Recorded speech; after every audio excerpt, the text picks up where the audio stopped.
भजनलाल में नए मंत्रिमंडल के गठन के बाद राजस्थान एक बार फिर सीएम भजनलाल शर्मा को दिल्ली दरबार में हाजिरी लगानी होगी।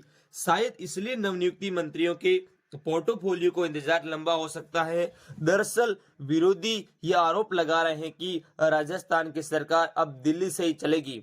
कोई भी बड़े फैसले भजनलाल नहीं ले पाएंगे क्योंकि उनका हेडलाइन दिल्ली के लिए हमेशा ऑन रहता है। सबसे बड़ा सवाल उठ रहा है कि रिमोट से फैसला जो भी आए उसका इंतजार तो करना ही होगा, लेकिन कैबिनेट मंत्रियों के लिए गए शपथ में से किसे होम मिनिस्ट्री की कमान सौंपी जाएगी? क्या भजनलाल के पास ही ये मंत्रालय होगा या कैबिनेट में कोई ऐसा नाम है जिसे इस पद का दायित्व सौंपा जाएगा? दूसरा सवाल है कि वित्त मंत्री कौन बनेगा। ये ऐसा सवाल है जो राजस्थान की राजनीति में इन दिनों कौन रहे हैं। इन्हीं सवालों का जवाब खंगाल लेंगे इस रिपोर्ट में, लेकिन आप हमारे चैनल को ऐसी न्यूज पाने के लिए, विश्लेषण को जानने के लिए सब्सक्राइब जरूर करें।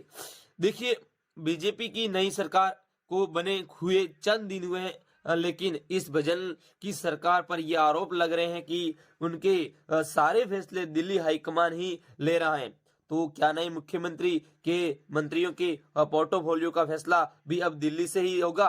खैर, इसके लिए कुछ और दिनों का इंतजार करना पड़ सकता है, लेकिन जिन नामों की चर्चा इन दिनों जोरों पर है वो जान लेना बेहद जरूरी है कि तभी पद को लेकर चल रही इस प्रतियोगिता को आम भली भांति समझ पाएंगे। उनसे पहले उन बड़े नामों को जान लीजिए। तो भजनलाल शर्मा के पीछे खड़े होने को तैयार हुए हैं और इन दो अहम पोर्टफोलियो को पाने के सबसे प्रबल दावेदार हैं ये डॉक्टर खिरोड़ीलाल मीणा, डिप्टी सीएम दिया कुमारी और राज्यवर्धन सिंह राठौड़। कांग्रेस के अशोक गहलोत जब सीएम थे और उनके पास गृह विभाग था तो बीजेपी लगातार उन पर दबाव डाल रही थी कि गृह विभाग का जिम्मा किसी और मंत्री के पास होना चाहिए।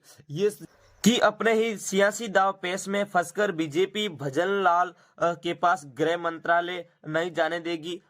डोर किरोड़ीलाल मीणा को गृह विभाग इसलिए नहीं दिया जा सकता क्योंकि उन पर कई केस दर्ज हैं जिस पर असर अक्सर हो सकता है कि अगर वो खुद होम मिनिस्टर बनते हैं और विपक्षी को हमला करने का मौका बीजेपी देना नहीं चाहेगी। यानी गृह मंत्री के पद पर दो नामों एक तय है। ये नाम है दिया कुमारी और राज्यवर्धन सिंह राठौड़ का। जो उनको राज्यवर्धन सिंह राठौड़ का नाता आर्मी से है रहा है, वो कानून और व्यवस्था को बहुत संजीदा तरीके से समझ सकते हैं। ऐसे में उनको अगर गृह मंत्रालय का पद मिलता है तो कोई अड़चन नहीं होना चाहिए। यही उनका पिछले दिनों का बयान में खूब वायरल हो रहा है जिसमें वे माफिया को नाश्ते में खाने में की बात कर रहे थे। अब बात वित्त मंत्रालय के प्रबल दावेदार की तो साफ सभी वाली नेता डिप्टी सीएम दिया कुमारी को कैबिनेट में मंत्री की जगह दी गई है। ऐसे में कयास लगाया जा रहा है कि उन्हें